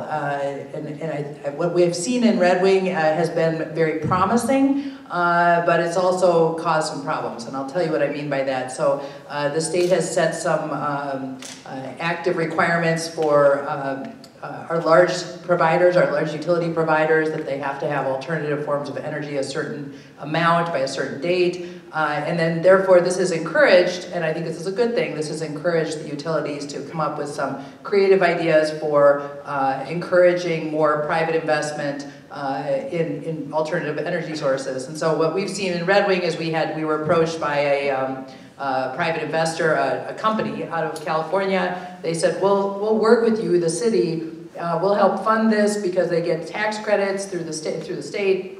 And then, but you, the city, will actually have to pay rent on it, and then at a certain point we'll own it.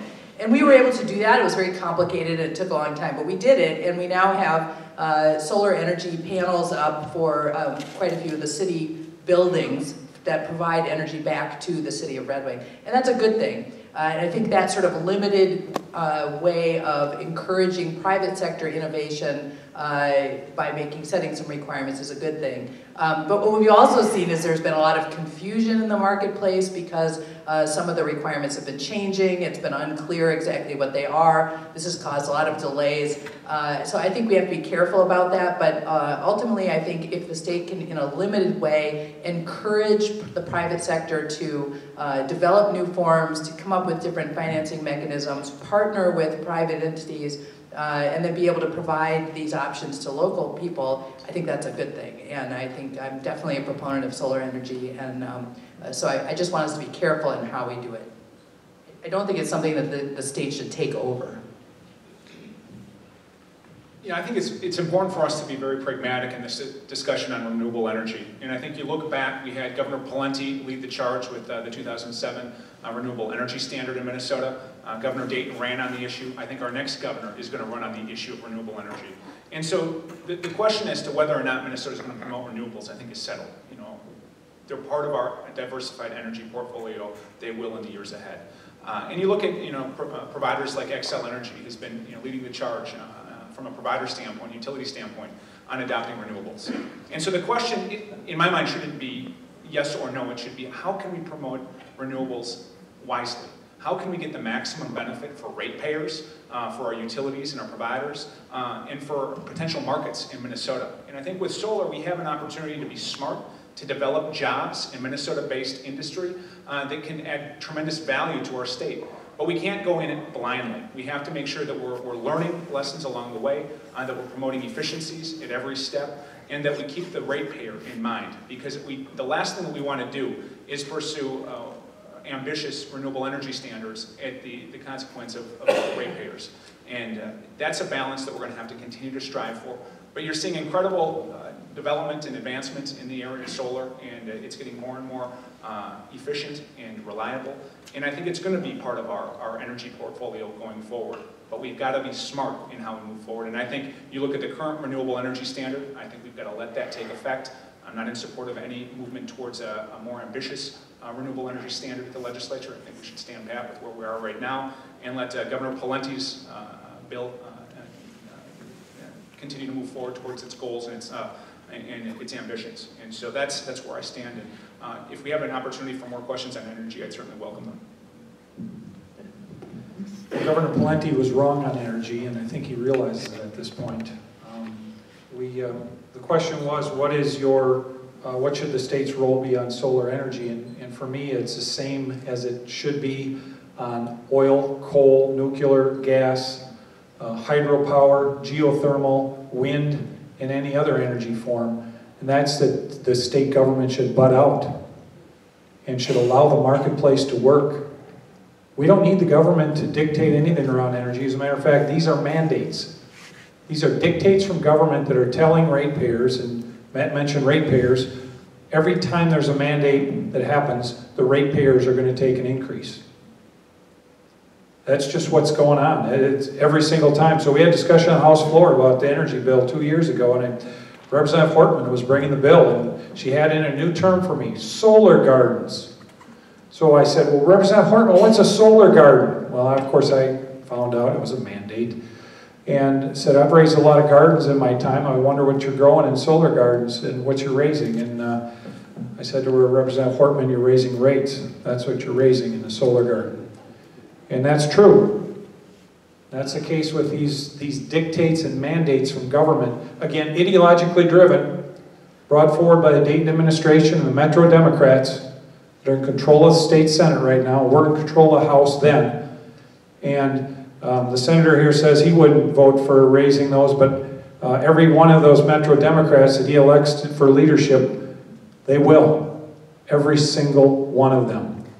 And so, anyway, we have to stop the ideologically driven agenda again and reintroduce the private marketplace and let the private sector pick winners and losers instead of forced, engineered outcomes from a prescriptive government.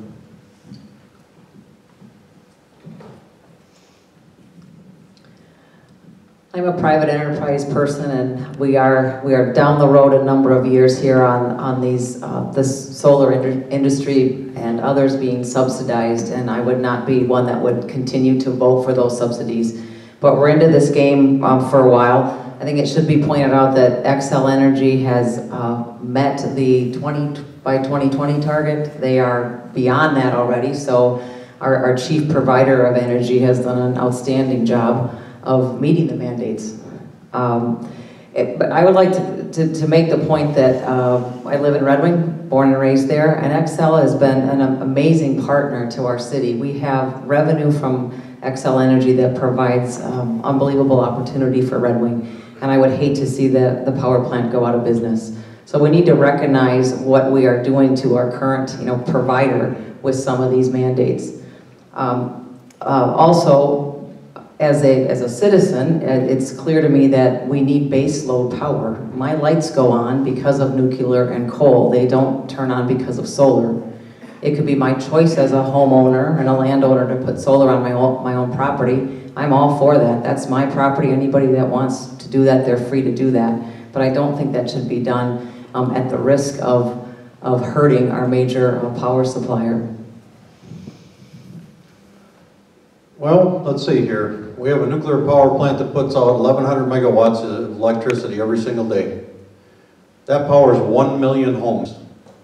Just to give you an idea what a 300 megawatt wind farm is in North Dakota that's getting ready to be built, it takes 116,000 acres and 22 miles of roads to build those wind turbines and to go forward in maintaining those wind turbines.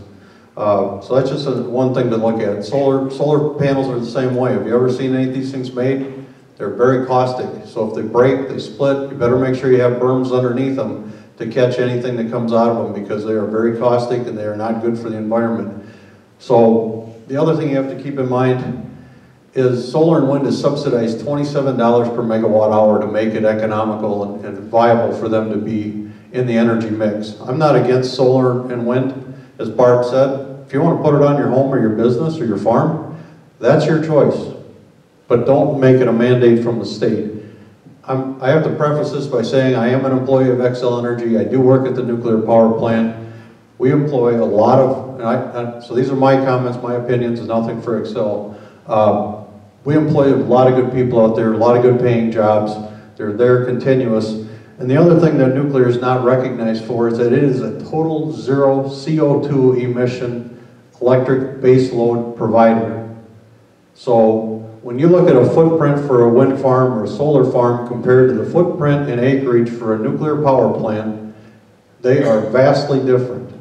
And right now we need to be looking at giving nuclear the credit where the credit is due.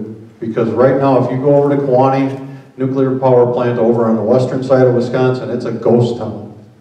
You go out to New York, you go out to the Northeast, they're shutting nuclear plants down because they cannot be economically viable in today's climate, because of the Clean Power Plan does not give them the credit where credit is due. And we have to recognize that nuclear power needs to be there.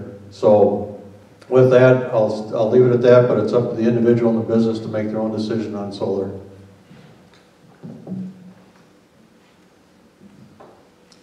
I think solar renewable energy is a great option, and my family, we have a cabin up north, very out in the sticks, and we have no electricity options out there, and solar works great for that. But I think that's an option, and I think that it should stay that way. I think government could be a great advocate for it and could be a great mouthpiece and speaking point for solar and renewable energy and educate citizens on it, but I'm not sure if it should be moved to be a main power supply, and I think it should continue to stay as an option for citizens now. Thank you. The next question, we'll start with Senator Schmidt. Tax reform is needed for farmers and ranchers during the next Congress. What tax reform provisions could you support as these discussions continue? I think this is an incredibly important issue for Minnesota. How do we evolve our tax code to the realities of the 21st century? I have to tell you, past legislatures took a decade off. They were too busy trying to play shell games with our state budget, and they didn't have the oxygen in the room to look at long-term tax reform for Minnesota. I am incredibly optimistic that the next legislature will take office in a much better budget situation, so that they're able to focus on the issues that are important for Minnesota's economic competitiveness: tax reform, education investment, healthcare solutions at the state level, transportation investment, just to name a few. When it comes down to taxation, though, I think we can do much more to equalize the playing field for areas of Minnesota that are not properly tax wealthy. And that affects our school districts, it affects our rural communities. And I have to tell you that the tax bill that this legislature passed, with I think nearly 180 out of 201 votes this last session, was a good bill. And it did a lot of good things for rural Minnesota. And I know we have some work here at the table here on relieving school capital referenda levies on egg owners that could have gone a long ways to strengthening our school districts, helping them invest in their physical plant, and also providing direct property tax relief for our egg land owners. There was also a direct business property tax relief for a lot of our business community around Minnesota. And I think when times are good, and when the state of Minnesota can do more to provide direct or indirect property tax relief for parts of rural Minnesota, we need to go full forward in that direction, full speed ahead. And I think that investments in local government aid can help a lot of our rural communities. County program aid can help them fulfill their mission and the services that they provide. And also township aid can help relieve property tax pressures on local residents, egg owners, and also businesses. And so I have great hopes that 2017 is going to provide a key opening for us to have smart, targeted 21st century tax reform that is going to be meaningful for rural competitiveness in the years ahead. I was fortunate to be the chair of the Property Tax Committee in the House, and actually the two largest and most significant reforms in House File 848, which was the omnibus tax bill that Governor Dayton vetoed, which unfortunately vetoed. Both of them helped our people. One was property tax reform for farmers. It would have provided $90 million of property tax relief to relieve 40% of the agricultural property, the rural agricultural property, school levy referendum liability, that tax liability. It would have reduced it by 40%. Right now, the farms are paying 10 times, to a school district, 10 times as much as the people in town on school levy referendum. And I think that's important for all of us in town and on farms to know. That is not fair. You don't grow kids on the farm, you grow crops. And so what this would have done is taken some of the state money and reduced the farm portion by 40%, so they would only be paying 6 times as much. Unfortunately, that didn't pass, or didn't get signed into law. It passed the full legislature. Also contained $115 million of property tax relief to businesses all across Minnesota. Would have repealed the first, trying to remember, we were at $100 million. Was it $100 million? Or 100,000. That would have repealed the first $100,000 of property value to every commercial industrial property in Minnesota. This is that special state property tax that businesses are forced to pay on top of the local property taxes they pay. There's a $1.7 billion of property tax they pay in addition to their local property tax that goes directly to state government to pay for all of the numerous and generous programs that the politicians in St. Paul invent. So there you go. Thanks.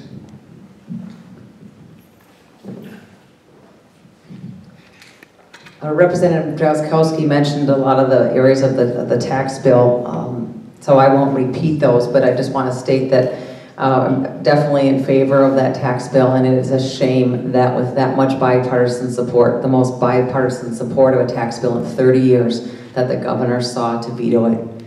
It is a clear example of why we need balance in government and why it is so important to keep the House and Republican majority so we have a voice against Governor Dayton's use of our money, your money, especially when we had such a significant surplus. So in addition to that tax bill and all the great things for farmers, for student loan credits, for 529 plans, for small business taxes, child care tax credits, etc. I would also like to point out that Minnesota ranks in the highest in taxes all across the board. We're in the top 10, whether it's property taxes, business taxes, income taxes, estate taxes. Being in the top 10 is not where you want to be to remain a competitive state, to attract businesses, to sustain businesses, to grow business. And that's where the economic engine starts. We need to remain competitive, and especially in rural Minnesota and in our communities, it's very critical to keep our communities thriving and strong. So the tax situation is a significant interest of mine. I'd also like to point out, because it wasn't discussed yet, our estate tax structure. We are one of the, again, few states in the country that has significant estate tax, and where our estate tax code is not in alignment with the federal tax code. So I would be first in support of aligning it, and second in support of reducing it. Our estate taxes make it very difficult for a family farm to be passed on to the next generation. And that is who we are fundamentally as a state. So we need to look at that. We also run retirees out of our state so that they can save their money by moving elsewhere. So looking at the estate tax is something else I would encourage us to do. Yeah, we definitely need to reform our taxes, unlike what the Democrats did in 2013 when they were not pragmatic in their $2 billion tax increase. And when that included our farm equipment repair tax, it also included a warehouse tax that caused many businesses to move out of state, caused Red Wing Shoe Company, one of our own employers in this area, in this district, to stop a $20 million warehouse. They were going to add good paying new union jobs out there. I'm an IBEW 949 member, and when I see union jobs getting cut, when I see any jobs getting cut, I get very upset, because the last thing you want to do is mess with people's lives. That's what that tax, pragmatic or non-pragmatic tax that the Democrats put into place in 2013 did to our district. It's a reason why the Minnesota Chamber of Commerce and the National Federation of Independent Businesses has endorsed me, because they know I will get up there, I will fix these ridiculous, nonsensical taxes that they've implemented on our employers and on our farms in this state of Minnesota. As Barb said, getting back to the estate tax, that is just the most ridiculous thing. I'm hearing, when I'm out knocking doors, when I'm talking to business owners, they are concerned that they're not even going to be able to keep their business open, much less be able to try to pass it down to their family, and whether it be the family farm or the local hardware store. So these businesses and farmers are hurting, and we need to get significant tax reform out there to help them be successful in their business.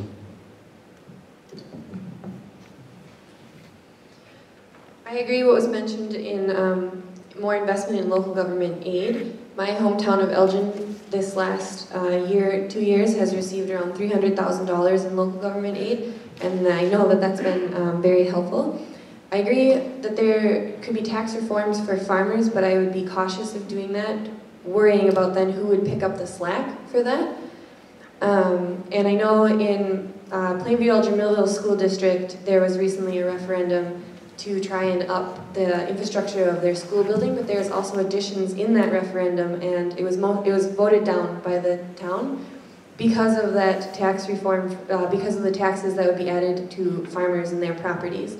And so I know that our schools are being directly affected by this, and I think that it would be worth looking into, especially for farmers, because there's such a big area in 21B. It's mostly farmland. Thank you. Well, I think it was, thank you. Well, I think it was really bad that the governor didn't sign that tax bill. With so much, there was so much in it, there was so much bipartisan support. I certainly think that that's something that's going to come up right away. He made a mistake. We certainly, from the city of Red Wing, were encouraging him to sign it. I know others were as well. That was a mistake. There was a lot in it, and I think there will be going forward. You certainly see that the legislators that are up there already do recognize there's a need for this. But I think we've got to look at this carefully. It's not just a direct relief to farmers. There's so many other aspects that are incorporated there. For example, all of the mandates that go on to the local government that are then passed on to the farmers and local people, but they disproportionately affect farmers. And I'm thinking of things like stormwater management. Excuse me. And so I think we've got to keep looking at those unfunded mandates, look at any time the state is going to be doing something, who's going to end up paying for that, and how will that impact large landowners and farmers. So definitely with the tax bill, I think there were a lot of good things. I think the referendum issue is one of those, a great example of unintended consequences or things that can happen when we don't realize it. But the last thing is, if we're going to cut taxes, and we all agree that that's a good thing, we're going to have to cut costs.